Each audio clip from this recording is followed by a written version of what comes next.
Wen, do you have a stand-up desk? I do, and I'm so glad that you asked about it, John. So glad, because I've been standing up today, and I've been telling people about my stand-up desks because people need to know that I'm standing up today at the stand-up Good. Well, desk. thank you for that. Today You're we're welcome. talking about why you should stop working on your business. Sounds contradictory to public opinion. Yes, this is interesting. Thanks, Wen.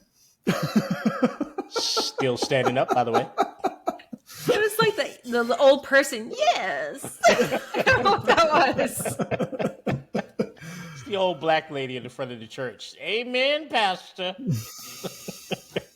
We need more old black women on this We podcast, do. I feel. We established that on the previous podcast. I digress. We I know did. you They're have very something to say. excitable.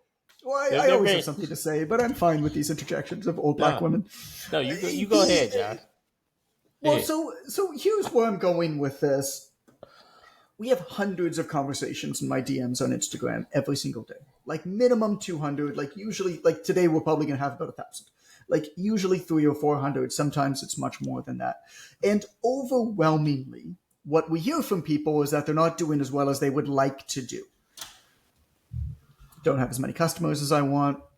Content isn't hitting. Whatever their goal is, irrelevant of their desired outcome, right? Whatever their goal is, their stated goal at the moment, it's not going as well as they think. And they say, yeah, I've been working on my business for a long time. You know, I'm working on my business. You always hear this line, I'm working on my business. And it's gotten to the point where I just want to respond back and say, well, what the fuck does that mean? What are you doing? Because business is not something to work on. Take it back. What are the aspects of the business that you are working on? Can you prioritize those things? Knowing that you're probably busier than you want to be already, in order to jump into this place where you're less busy or where you're making more or whatever your goal is, you're reaching more people, you're going to have to do work. You're going to have that work hit in some way. But you're already too busy. So your efforts need to be well selected. Business is not something to work on. So that's why I say stop working, quotes. Amber, this is the title of the podcast, by the way. Stop working, and then in quotes, on your business. Rabbit ears. I love air quotes. Very good. I love air quotes because they allow me to bring forth my traditionally Jewish sarcasm into words. I'm always looking for grammatical tools to be able to bring forth my sarcasm into my writing. Never noticed it. We need more sarcastic Jewish dads and big black women on this podcast. Old large black ladies. All right. And old large black ladies on this podcast. Send us your resumes, people. Ren and I got that one half covered. You're going to have to get the other one done. Yeah. We got plenty of old black ladies between the two borders here in North and South Carolina. They're everywhere. We got Gullah women here, extra good. I love that. Gullah. The little bit of time that I spent in Texas, I very much enjoyed that aspect of that state. Not a lot of other aspects of that state I enjoyed, but I very much enjoyed that aspect of the state. I love the grits, and I love the the fried steak. Very good, very good. Yeah, I very much enjoyed not with that. The grits. She's not with the grits. I like grits. It tastes. Texas. So this idea of stop working on your business, stop working on your business. The obvious next question then that comes forward is, well, what do I do, John? Stop telling me what not to do. Right. Tell me what to do, idiot. This isn't helpful. In software design and in a lot of product design, the generally assumed best practice is to work in sprints, usually 2-week sprints, where every quarter, this is most common, it varies, right? But every quarter they'll establish what their priorities are, and then they'll organize those priorities into 2-week sprints. And then the entire team in this case will align themselves on one problem or one feature or whatever. And sometimes there's a feature, of course, that requires more than 2 weeks often. But they still break that into 2-week increments so that they can focus. Because this is what people don't tell you that I wish they told you about growing a business, is that you can't grow your business. You have to break down your business into much smaller pieces and then systematically tackle each aspect one at a time in order to, in a stepwise fashion, grow. But so I want to go over, how many do I have here? 1, 2, 3, 4, 5, 6, 7. I want to go over the 7 pieces that I picked out of like the things to work on inside your business. And Ren and Amber, you might have more to this. And I'm not saying any of them are better or worse. So the order that I'm presenting them in aren't saying whether like number 1 is better than 7. But in listening to these things, it might make sense for you to write them down and think about your situation, knowing that the best course of action is actually to prioritize these things and to say, for this period, for this 2-week period, this is my focus. I'm getting better at this. I'm up-leveling at that. It does a few things.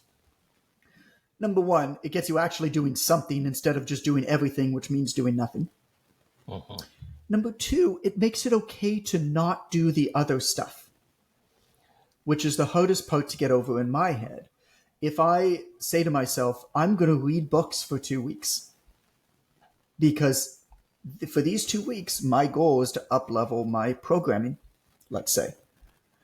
Well, it becomes very hard to give myself permission then to just read those books for those 2 weeks, unless I've already said, this is what I'm doing for these 2 weeks. This is my priority right now. I know that I'm going to tackle my client care for the next 2 weeks. Right? So it gives you that permission. Here's the 7 that I have, and then I guess what we can do here, guys, gal. That's terrible for your ears. Sorry, listener. What we can do here is I'll ask you if there's anything that you think that we should maybe add to this list afterwards, and then we can kind of just tackle these things one by one, and I think we'll be pretty quick going through, but we'll see. So presentation. So here's my list, right? Presentation skills. Call that communication skills, speaking skills. I call it presentation skills because I think that if you're working with a client or you're in any kind of a sales position in any way, you're effectively presenting, right? Whether you're coaching somebody, whatever, you're effectively presenting. You're also presenting if you're producing content. So that's why I use that word presentation, but it's really communication skills. Writing. So writing skills, right? As you know, writing to me is at the core of everything that you do. I think it's the most important skill to get good at. Number 3 is content. Whatever content means to you, and that's part of what you should figure out. Conversations. So how are you going to improve your process for having conversations with people, however you have them, whether they're in the DMs on social media, whether they're in person? We'll talk about that a little bit. Calls. So once you actually get on the phone, when somebody inquires about your services, or you're having an initial meeting or whatever, your skill level in those calls, your script, your process, right? Client care, how you actually take care of somebody, not the actual programming of the thing, but how you actually take care of somebody, all the little bits, right? And you can map out that process, which is kind of fun. And then your actual programming skill, whatever you program, right? You beautiful little unicorn, what you do is so unique. Whatever you program, whether it's your own brand of nutrition, vegan from California, or whether you're a macro coach, right?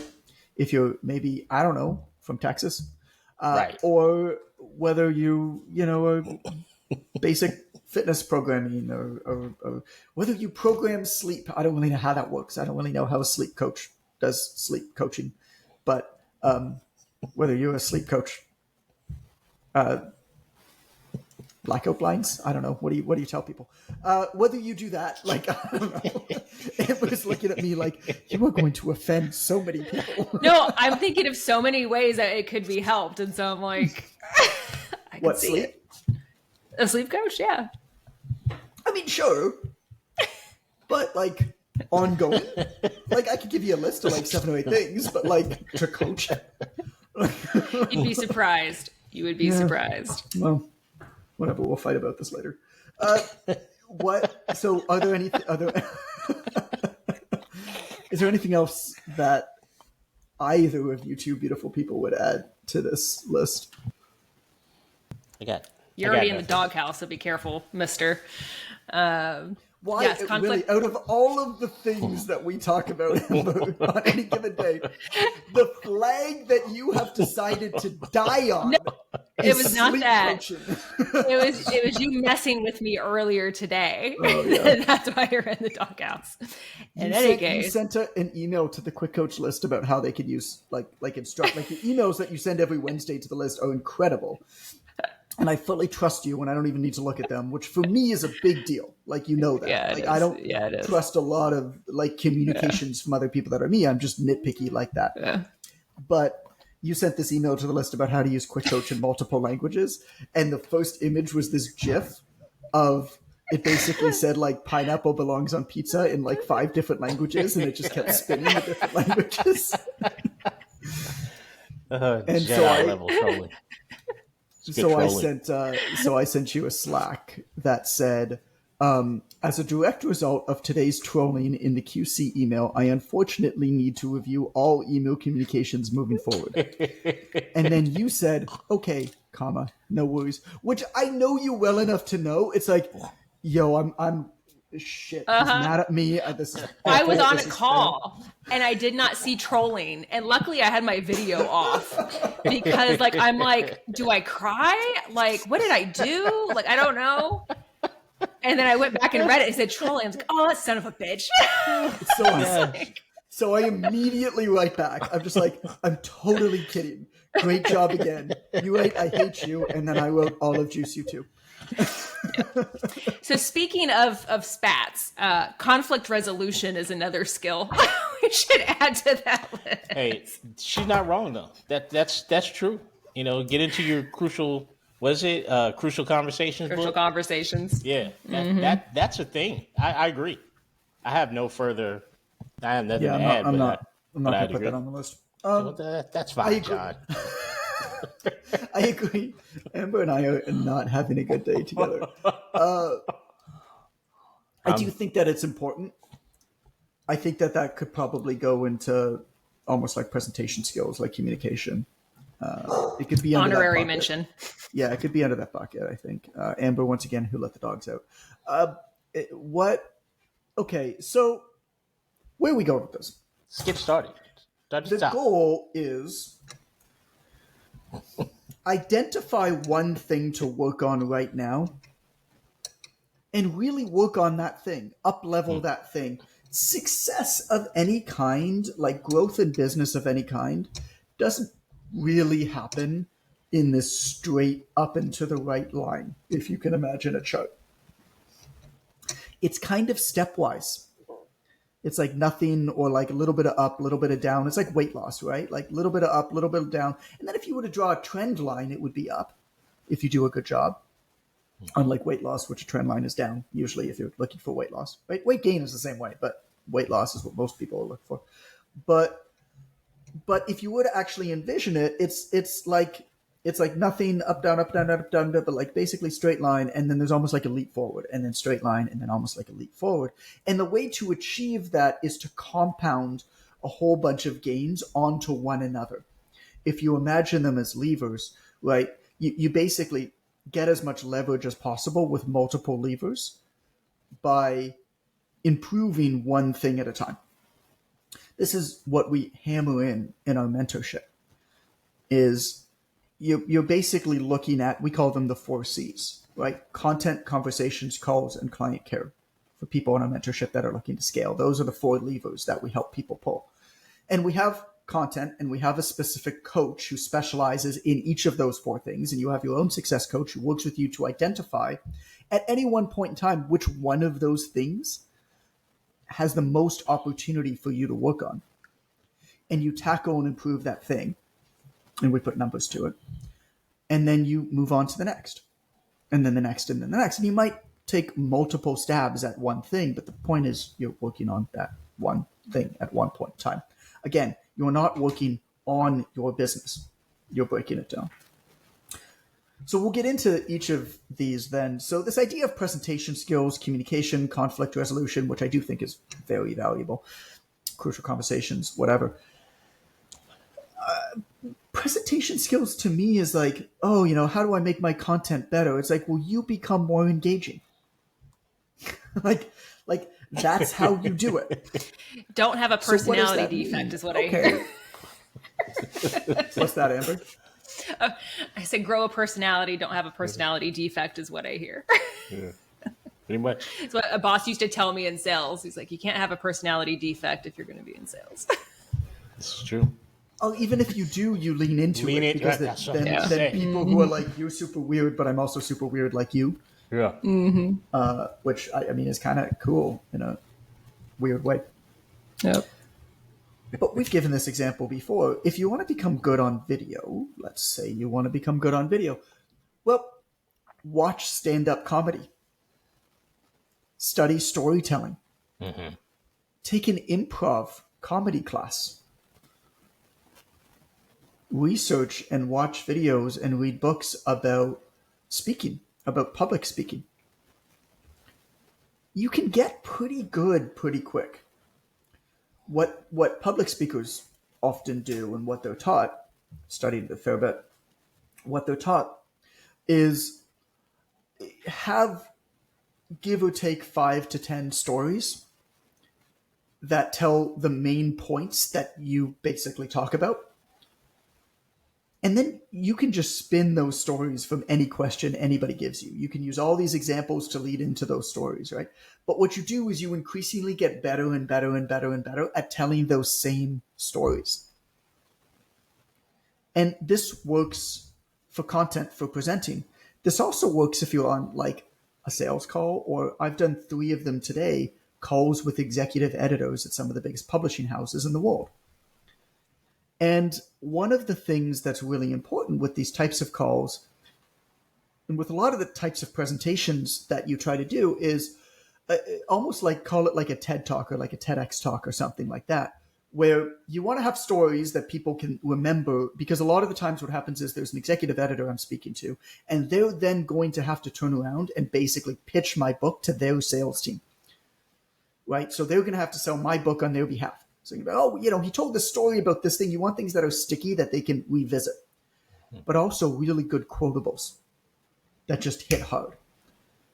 And so in preparing for these calls, what I did is I have the major questions and points that I want to hit on, and it literally says in bold, like, how did this book come to be?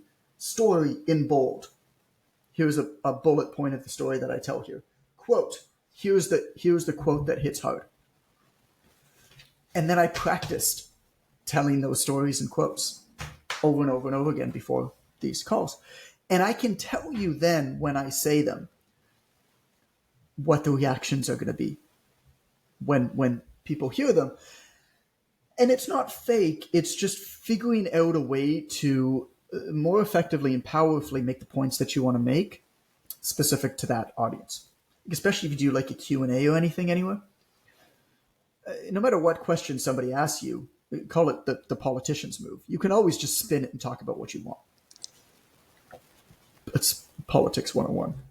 So presenting skills, I guess what I'm saying is about much more than presenting. And if you're listening to this, try to figure out a way based off of what your desired output is, right? Whether it's I want to make better content, I want to show up better on sales calls, I want to be more engaging with my clients in person, whatever that is. I was at it was a keynote talk, Gunnar, oh God, what's his last name? Gunnar Peterson, I think his name is. Celebrity trainer in Hollywood guy. I like his stuff a lot, so I should remember his name. I've never met him. But anyway, he gave a keynote at one of the big conferences that I was at. And one of the things he said that has always stuck with me was, I realized at one point in my career that learning more about fitness and programming wasn't going to move the needle. And so what I did was I started attending improv comedy classes. And that made him much more engaging with his clients on the phone. So if you feel like this is your biggest priority, you can kind of tackle this whichever way is most appropriate to you, right? Or just make a list to say, this isn't my biggest priority now, but this is kind of interesting, and okay, cool, I get it. Number 2 is writing. I don't need to sell you on my opinion on writing. I think that it's the most important thing you do. I think that the majority of communication that you do today, that most people do today, is what's called asynchronous, which is basically written communication. I send you a message, or I write a post, or whatever it is, an email. You take your time and then you respond. There's no opportunity to emote. There's no opportunity to use hand signals, to smile at that person, to let them know you're joking, for example. You can do a really bad job of this, like I did with Amber today. It's worth it. Worth it. In addition, though, if you want to scale your efforts, writing is the best way to do it, man. I was talking to Calvin about making a lot of money the other day because he just likes selling and stuff like that. And I was like, dude, learn how to read and write. You know how you're selling Valentine's Day cards? He's like, yeah, I made so much money. I was like, yeah, but here's the problem. You make a card and then you have to go out and sell every single one of those cards to people. Right? I write a book once and 30 to 50 people today have bought that book. And I've been hanging out here with you. If you want to scale what you do, it's not necessarily just writing books, but if you want to scale what you do, writing is very often at the base of it. Even just content, even in this world, we're like, you have to do video. It's like, yeah, but every video is made better by a script and a good storyboard. And that's writing, right? Really. So I think that up-leveling writing skill is something that's worth taking a lot of time to spend on. There are a few books on writing well. William Zinsler, on writing by Stephen King, Skunk and E.B. White, The Elements of Style. Start with those. There's lots of books on writing. Many of them are good. And then just write. Write anything. Doesn't matter what it is. Nobody has to see it. Write what you like to write. Write dumb stories. You know what I used to do? I used to sit in a public place, either a park or a coffee shop, and I would sit down with a notebook and I wrote backstories that I made up of all the people sitting in the coffee shop. Let your imagination run wild. Nobody sees it.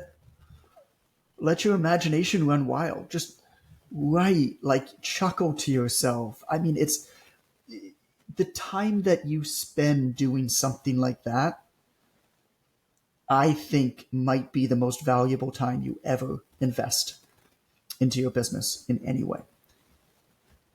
But writing is one of those things that's really hard to give yourself permission to like practice and get good at when there's so many other competing priorities. Hence this idea of like, take a 2-week sprint and invest this time. Right? If you guys want to add anything to any of the stuff, you can just jump in, but I'll keep going if not. I have a request. We need Calvin to start a business and to follow these principles and just to document. Oh my God. And make him a case study. I think it'd be Put it this amazing. way. I am not worried about that kid's financial future. Oh, of course not. Of course not. It is wild. He just like, it's so funny. I mean, not even just ways that he makes money. He just finds money. Like the amount of times when he's just like, he'll just be walking or we'll be driving in like a golf cart in Mexico and stuff. He'll be like, Daddy, stop. And he'll just like pick up 100 peso bill on the ground. Hell, man. Just like find money everywhere. A money magnet. It's like honestly, I am not worried about that kid. Start letting him choose your stocks. Dude, it's crazy. Next up is content. Oh my God, the C word. Shit, I don't like talking. We talk about content too much. Word, John, we talk about content far too much for how much content matters to most people. Right. But it's a good. If you think that content is your priority, think about it very, very, very carefully before you decide to do one of these sprints on content. I'm not saying that it isn't, but it probably isn't. If you've never gotten a client with content, there is nothing that you can do with content in the short term to get a client.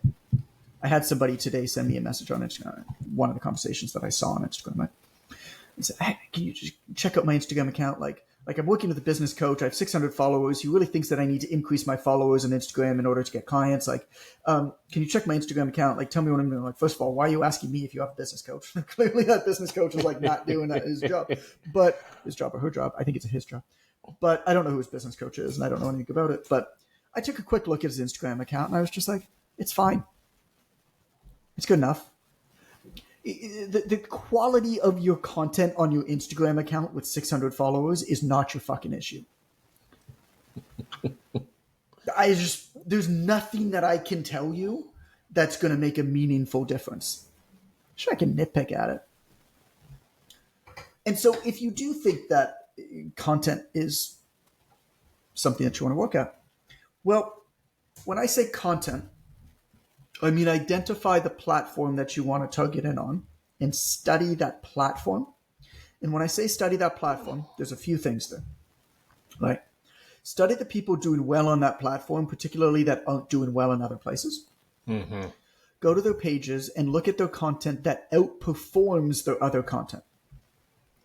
So not necessarily stuff that just does well, because if they're a big page, a lot of stuff might do well and it doesn't give you that information. Look at the stuff that outperforms. Look for patterns. Take your time to study this thing. And then look at how the people using these platforms best, and this might take you some time to find them, look at how they are converting people through that platform. Because content by itself, who cares, right? How do you convert people with your content? What's that process like? And it might even be a good idea to be converted by that person through their content. You don't need to go all the way. You don't need to necessarily buy with them, but follow their steps and track it and take screenshots and keep it in a swipe file to refer back to. What felt good, what didn't feel good, what seemed to work.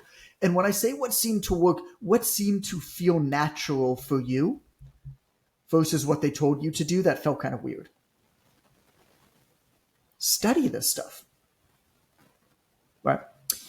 It's not how to make the best post or video or point at words in space. It's how are people actually building businesses using these platforms. Study that. Conversations. This is kind of into presentation skills. Again, it's like communication, but when you're looking at conversations, you think about what's the end goal of that conversation, particularly a conversation that's like a consultative sales conversation. If you're thinking about like, oh, I'm going to have conversations in the DMs. Okay, cool. Well, my only goal is to get the right person on the phone. Okay.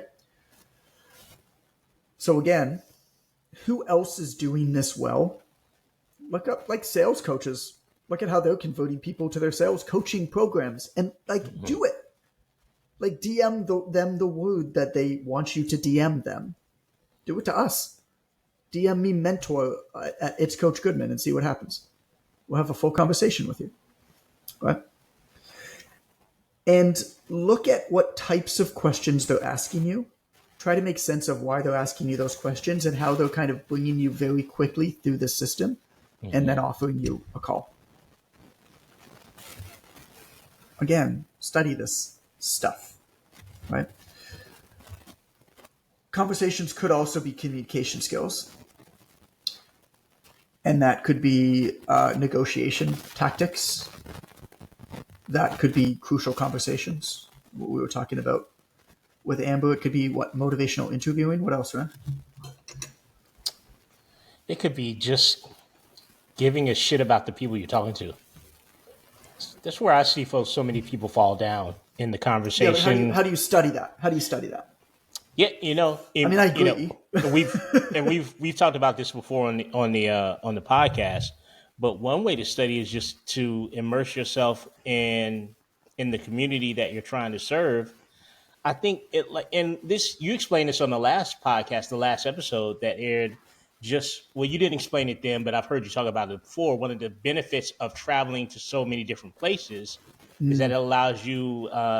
It's an extension of empathy to start to begin to understand how people work around the world, and that Yeah. serve you when you work with a particular individual. And I think in terms of conversations, the worst thing that people do the most consistently, and probably why they're so caught up in that's why they're so caught up in the content, is because the conversation is like the actual iceberg. That's everything that matters. The content is just the tip of it that's peeking above the shoreline. And when you don't have understanding of who you're talking to, it's why your content sucks. It's why you Right. can't mobilize people. It's why your call to actions don't work. It's why nobody's paying attention. Um, for me, out of the list of things that you briefly went through, conversation sort of always comes out on top. Not maybe because it's the most important, but because it's the thing I see most neglected, causing the other problems for most business people online, particularly downstream. They just don't know who they're talking to exactly, or exactly what those people want, or exactly how to talk to those people. So what And you're it so what you're hitting handicaps on you. here is, part of conversations then is really nailing down who you want to be speaking to. Absolutely. So I think that's a very valuable sprint to do. For 2 weeks, I'm going to really dial down who I want to be speaking to here, and that will mean you're going to go out and have conversations with these people. You're going to say, if I want to speak to moms, whatever, right? If I want to speak to moms, for the next 2 weeks, I'm going to have a minimum of 10 conversations with moms. I'm going to take 10 moms out for coffee. And I'm going to talk to them, and I'm going to ask them about their days. And I'm going to ask them how they used to work out. I'm going to ask them if they still work out. I'm going to ask them about any challenges that they might see or don't have, or have things that they've done that have worked, that have not worked. Surprises to them. That is, I think, a very worthwhile sprint. Otherwise, you're just going to assume. I've got a poll right now. Not a poll. I've got an offer. Offer is not the right word. I've got a communication in my stories right now on Instagram with a link to set a 5-minute Zoom call with me, so I can ask you 5 questions. The only sort of determinant factor is that you're a woman over 40 who exercises regularly. Because even though I've been doing this for maybe 10 years now, I want to know more. Like I want to hear them answer these 5 questions in their own Right. words for better understanding. And I don't like think you will, the answers that they give you, you could just like use that in quotes as like a prompt. And just the minute that you're done the conversation, like turn around your phone, like when they leave, turn around your phone and be like, "Ah, da, da, da, da, da," like based off of something they said. And Absolutely. boom, like just Absolutely. fire off these videos, right? Okay, next, calls. Calls are sales calls, right? Whether you do this over the phone, whether you do it in person, like sales. Read books on sales, fine, good. But a book on sales is not that useful unless you've done a lot of sales. And it is the most awkward thing ever, but role play sales. Find somebody else in a similar position to you and role play sales with them back and forth. You be the client, they be the client. Get them to challenge you, get them to object on money to you. Practice that.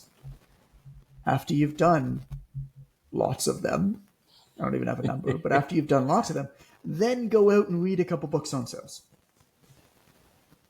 Because then you have some context to put these books through. Then you can look for, you're like, I didn't really know how to deal with this objection, right? That's all I got to say about sales. Like the more role playing that you do with sales, the better. And it's so awkward, man. But you kind of make it fun. Client care. What I like to do with client care in these types of sprints, done it multiple times in our business, is customer experience mapping. And so what I will do is usually with sticky notes on a big wall, but you could do it on a piece of paper too, is I will write out the entire journey of when somebody buys from me, every single step, and every single tiny step they buy from me. What do I say immediately after? They're going to get a receipt, right? They're going to need some initial communication. I'm then going to follow up with them somehow, right? Might be person, might not, whatever it is, whatever this process is, to how the service is actually delivered ongoing to this person. And I'll write out each of the steps, or in the case of the sticky notes, I'll actually put them on the wall. I'll put the different steps. And then what I love doing with this, so that's relatively common customer experience mapping. I like to do customer emotion mapping at the same time. So underneath that, in a different color sticky note, I'll try to establish what a client or what a customer is emotionally feeling at that time. So after they initially buy, nervous, anxious, I don't know what's going to happen for the future. And again, you can ask your people that have bought, like, what are you feeling? What were you feeling at those times? Because that's where you have to meet them and kind of move them along. And then once you have that in front of you, you can start to look at that entire experience, and it becomes very easy to identify little improvements. How can I meet them here? How can I support them better there? Maybe there's actually like a really long gap here, or there's something missing here, or, they're probably pretty nervous here. Hey, at about the 3-week point of my training is when people start to fall back into their bad habits. The honeymoon phase is over. Oh, cool. What can I do in and around there to get in front of it, or at least let them know what's coming? You start to see these things visually. Right? That's how I tackle client care in any of these types of sprints. And then the final one is programming. Every once in a while, whatever it is that you coach, read books from other coaches, study their programming, read blog posts on it. I mean, just take 2 weeks to read books again about the thing that you do well from other people who aren't you, and try to figure out why they're doing what they're doing. And in many cases, particularly if you're like reading books, you can usually just reach out to the author and respectfully ask them a question. Like, if you just ask them, like, "Hey, John, how do I get clients?" I'm like, read my book. Like, that's my answer to you. Go buy my book. But if you come to me and you say, "Hey, man, look, I read your book. I'm already doing this. I really love how you did that. I have a question on this little part, though." I love getting those types of emails. And it's a respectful thing to do. A lot of authors will be very receptive of it. Send them a message on social media, a message via email, where you've clearly read and consumed their work and you have a very specific question on one aspect of it. That's it, man. That's to me, this is how you work on your business. Is you establish these sprints, you establish these topics, you prioritize them, and then you work on them in sprints. Can we circle back around to the next to last one, the client care? Because there's something that I think that a lot of just business coaches in general, there's something that I think that they miss, and it's sort of twofold. I think one is a lot of times new coaches, new business people, they don't resolve relationships well. Like, all your breakups in your life shouldn't be angry. Like, sometimes things just don't work out. Like, if you have to hate a person to shift your relationship with them, it's probably not very mature. And you see this a lot. I see this a lot with coaches, because when people quit, they get pissed off. Like, somebody wants to leave, we take it too personally, and it prevents you from having like a client. Yeah, like a client. Yeah. And Okay. it prevents you, and quitting is a strong word. At some points things have just run their course. I mean, it happens. But what happens is it prevents you from getting a good exit interview. And one of the things that's helped my business shift in the client care department so much It's actually giving a shit about the experience that the person who just left had. And so many coaches take so personally when someone leaves their coaching that you don't get the opportunity to learn from probably your greatest source of potential information Right. about your program, and that's the person who did it and left, right? Somebody who did it and went through and completed it and is singing your praises all over the world, that's great. Everybody enjoys that. But the people who leave are the people that I want to survey because they're going to give me the best information about how to prevent people from leaving in the future. And a lot of the things that I've ingested in terms of client care have come from, hey, I'm so happy you had a great time in the program. Oh man, 3 months flew by. Let's set up a call so I can get some information about what really worked for you and what didn't. I'm going to let you yell at me a little bit. How's that sound? So 24 hours, maybe tomorrow. Tomorrow's 6. Okay, perfect. Can't wait to chat with you, right? Yeah. And just asking a series of questions. What did you love that I did? What didn't you love? What were you thinking when you started? What were you thinking by the end? What was the most difficult aspect of the program? What really pissed you off?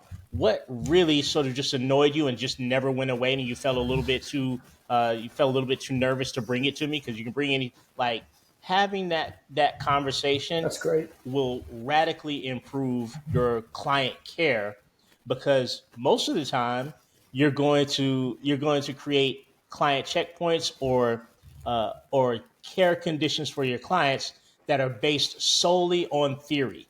You're going to dream something up that might happen, and you're going to think, oh, what would be better is if we had 2 phone calls a week. That's what it would keep clients.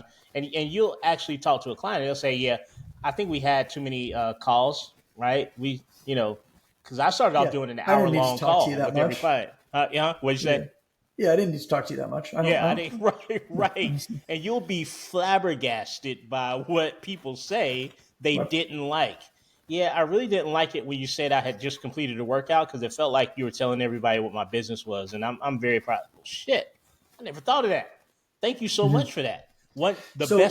So going back to the idea of this exit interview concept, though, well, I think the exit interview is a great practice for the working on the client care in the sprint. So what you can do during that client care is you can reach out to a few recent clients who had stopped and ask them during that time. I think to try to do this ongoing might be difficult. It could be a part of your practice, but it's another thing to think of when you probably have too many things to think of versus, hey, during this 2-week period, I'm going to work on my client care, right? The customer mapping might be some of it. Or you might say, I'm going to really analyze my service. And a part of that is reaching out to a couple of clients who have recently left and trying to get on the phone with them and doing exactly what you're saying, which I think is great. That's all I got. What were you talking about again? About which part? I don't know. I just like to ask random questions while I'm standing at my desk. While I'm standing at my desk, not sitting at my desk. Well, look, I mean, this topic came up because of a lot of messages that I get from people frustrated that things aren't working out the way that they hoped them to or expected them to. Folks who are working really hard and not getting enough out of their efforts. Their efforts are being diffused. They're often not the wrong efforts necessarily. They're just trying to do too many things at once. And so they're not doing them well enough in any concentrated enough time to be able to get any results. And so I hope that this idea of how to actually work on your business and not work, quote unquote, on your business any one time is helpful. You don't have to choose one of these 7 points. You don't even have to do the sprints the way that I laid them out. I won't lie, I don't always do them this way either. But if you're looking for some sort of a jolt or a jump start or a cattle prod up your ass of your business, it's good visually. If you're looking for some sort of a cattle prod up the proverbial ass of your business, this might be it. Oh, man. Yeah. that's all we got for you today on the Obvious Choice podcast. Thanks for tuning in, as always. If you are looking for another episode to listen to, I'm going to recommend you scroll back in your podcast app and find episode 76. This episode is called FOMO, Fear of Missing Out. In this day and age of technology, of artificial intelligence, it feels like you need to do so many things or you're going to miss out, whereas the reality of it is FOMO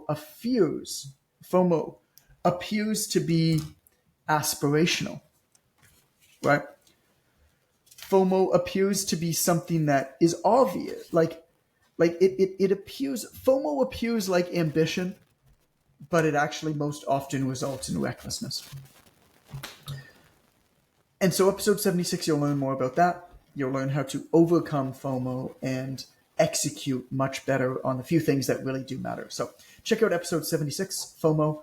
And as always, I'm John. This is Ren, Amber. We'll talk to you soon. I'm still standing. Yeah, yeah, yeah. I said, I'm still standing. Yeah, yeah.